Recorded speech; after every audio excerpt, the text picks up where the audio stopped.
My work deals with sustainability of land use and especially with greenhouse gas emissions from soils. And in this talk, I plan to give you some insight to the links between biomass production and soil carbon and the potential in greenhouse gas mitigation related to that. I guess most of you think of trees when I say biomass, but in this talk I will really concentrate on the alternatives, the cropland biomass. So first some words about soil carbon. Soil is a vast carbon stock. There's more carbon in soils than in the biomass worldwide. And this importance of soils was very nicely illustrated by a group of scientists during the Paris Climate Convention. So they calculated that as the annual global CO2 emissions from fossil fuels was 8.9 gigatons calculated as carbon, and the soils contained 2,400 gigatons of carbon, we would only need an increase of 4 per mil in soil carbon to compensate for the fossil fuel emissions. So this was just to illustrate kind of the potential and the large importance of soils. They didn't mean that we shouldn't mitigate the emissions, but that the balance between these is important. And I have an example here of the time series of greenhouse gas emissions in Finland. And here you see the balance between the emissions, which are the positive numbers, positive bars there, and then the carbon sink of land use sector, which are the negative bars. And this is how the greenhouse gas statistics are made. So if Finland aims to be carbon neutral, we should have as large a sink as we have emissions there in 2035. And the latest number for the emissions was 48 megatons. And we see a very nice decreasing trend there during the latest years. But then we have a very varying net sink of the land use. And I'm going to concentrate on the land use emissions in this talk. And the variation in the sink is mainly due to differences in harvest rate between years. The soil emissions, which are part of this entity, are very stable. They don't differ between years. And now my statement there is a simplification, but the message of this talk is that if we just base our biomass source in forests, there's a risk that we decrease the net sink of land use sector. But then if we find nice ways of using croplands for producing biomass, we have some potential actually for improving the sink of land use. And the sink really is the product of the sum of the increases in carbon stocks, for example, in biomass and soils, and then emissions, which mean loss of carbon in the different kinds of carbon stocks. And in Finland and many other northern countries, all northern European countries, for example, the drained peatlands are the biggest contributor that decrease the net sink. So if you remember from the last figure, the total emissions of Finland were 48 million tons, and here the three upper bars here, they are the soil emissions from drained peat soils, and it's about 17 million tons. And what is also related to peatland use is the combustion of peat, which is now going down in Finland. But even if we stop using peat for combustion, the drained soils are a problem for us and also many other peat-rich countries.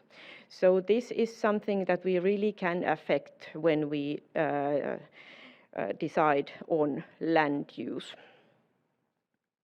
But I could also mention that most of our croplands are mineral soils, meaning clay soils, sandy soils and their mixtures. And we also see a decrease in the carbon stock of mineral soils in the latest decades. And from this kind of long-term monitoring, we have also found that a perennial crop is a simple way of improving the carbon balance of mineral soils. So many biomass crops are perennial, which means that the soil is not tilled every year.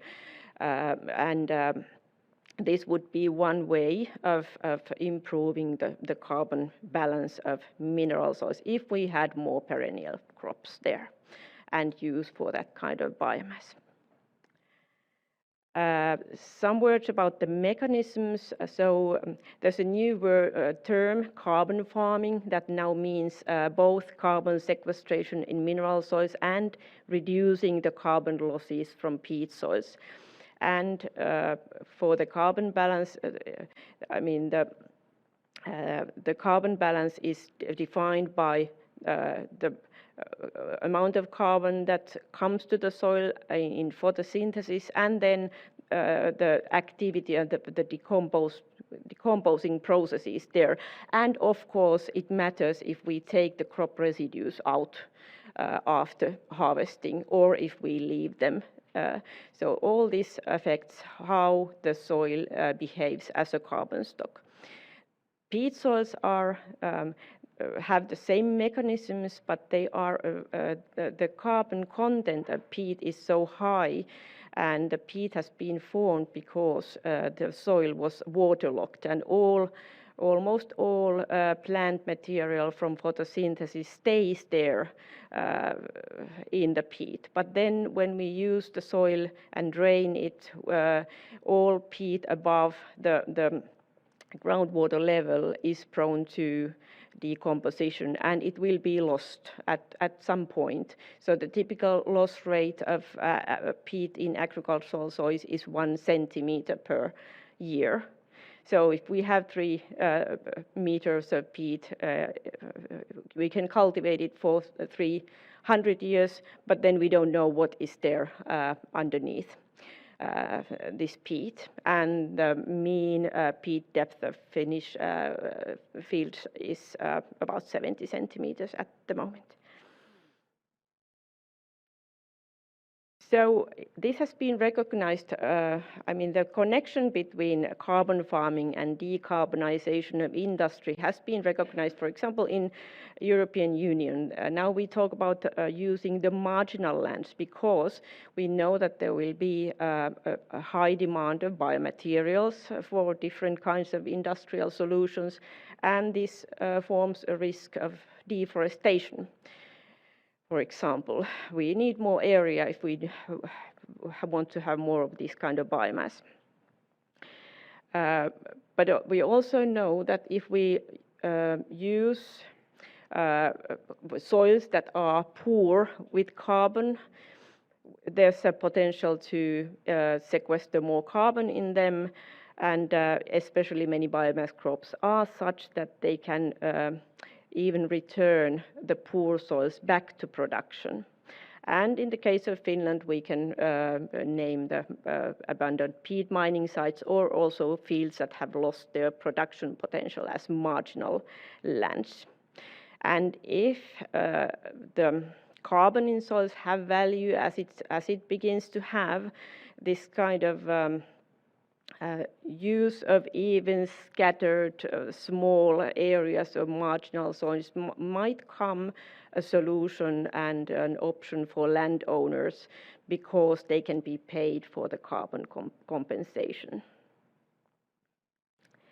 I just mentioned some EU policies, so at least at EU level, the connection between and the importance of soils has been recognized well. If you read almost any recent EU strategy paper, you can find the word soil there, and that was not 5 years ago. So soil issues are taken seriously in Europe. And well, I have here some examples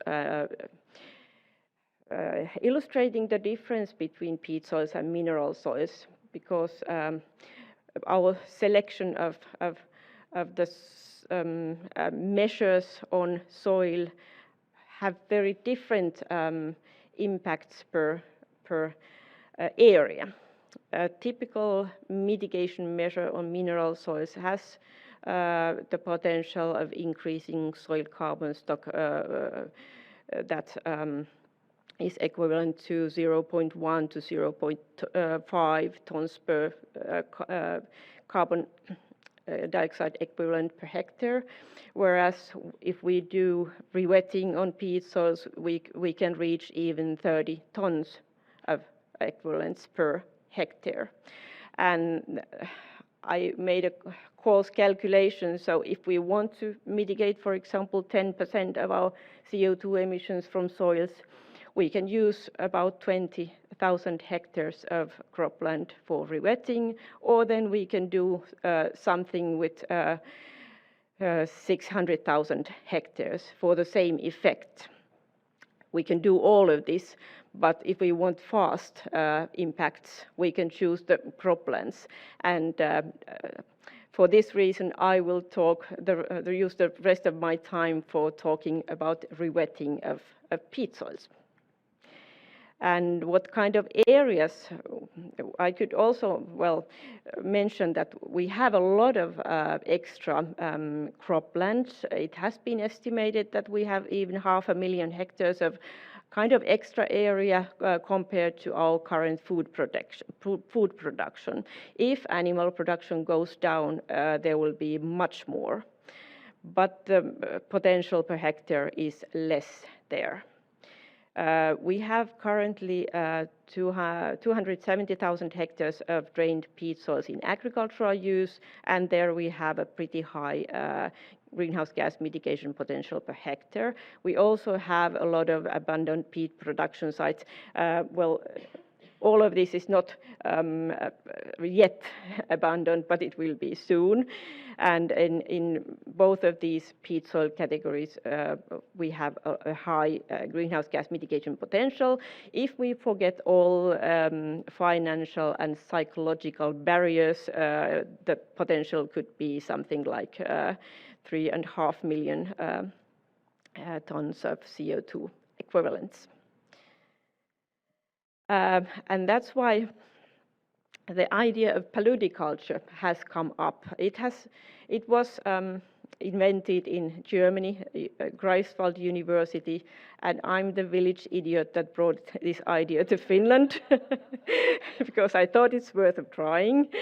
In paludiculture, you raise the groundwater table to minus plus 20 centimeters from the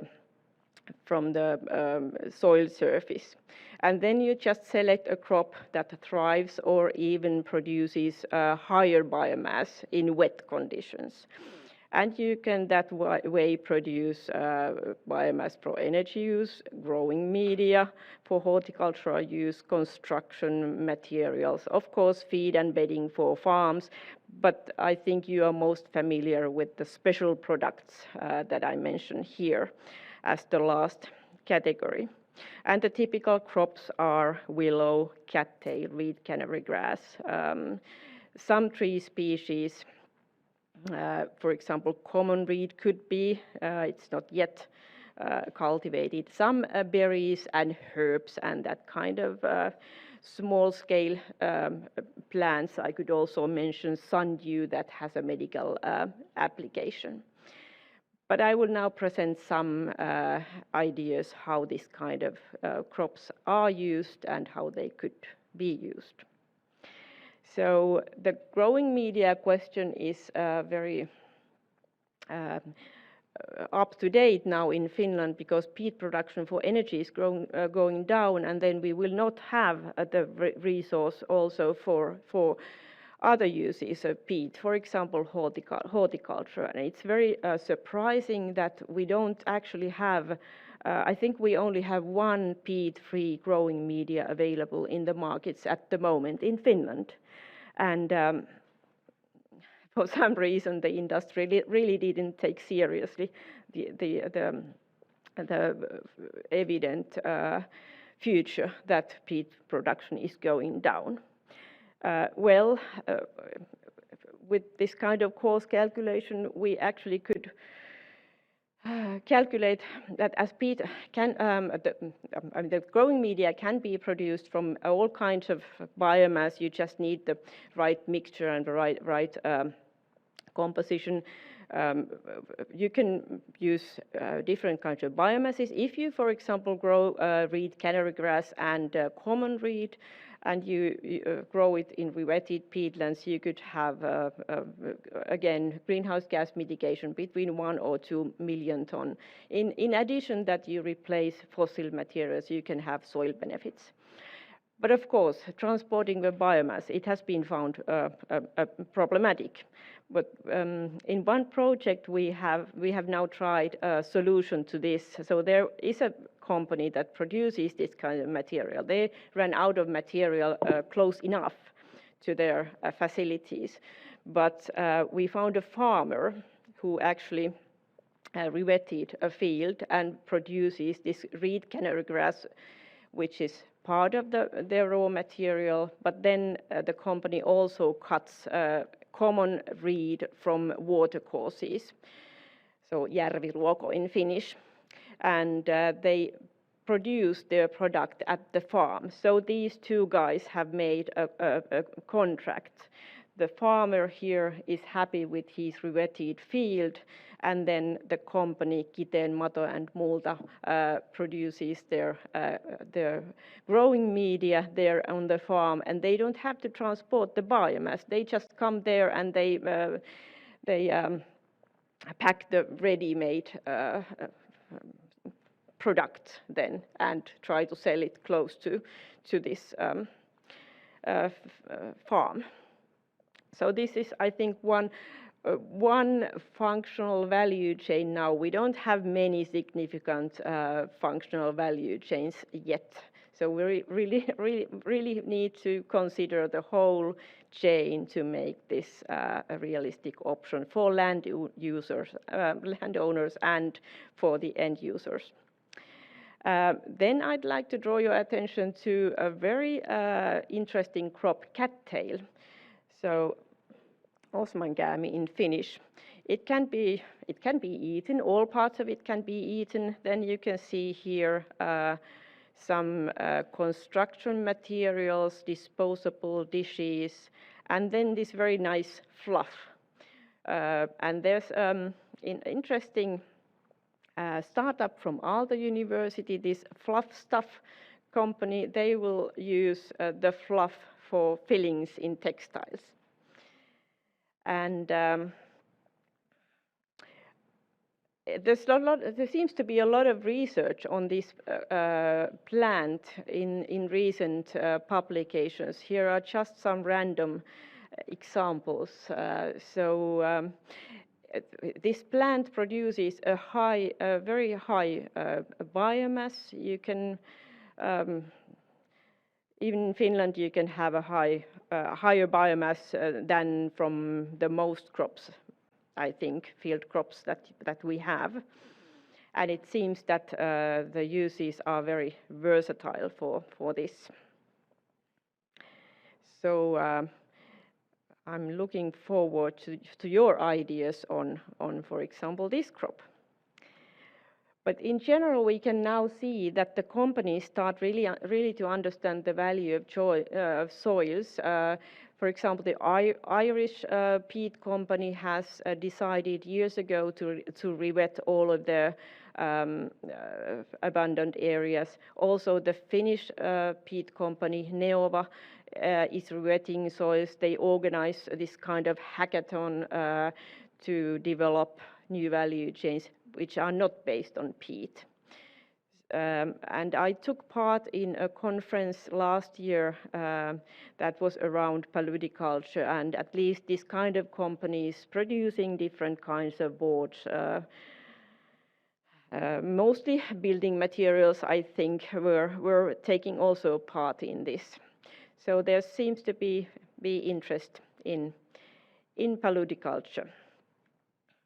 So, of course, as a conclusion, I must say that field biomass, at least in Finland, competes with traditional raw materials, and the new products, they compete with traditional ones. And paludiculture is a complicated way of producing biomass. If we compare a wet field and a forest, at least the harvest is very much more complicated there.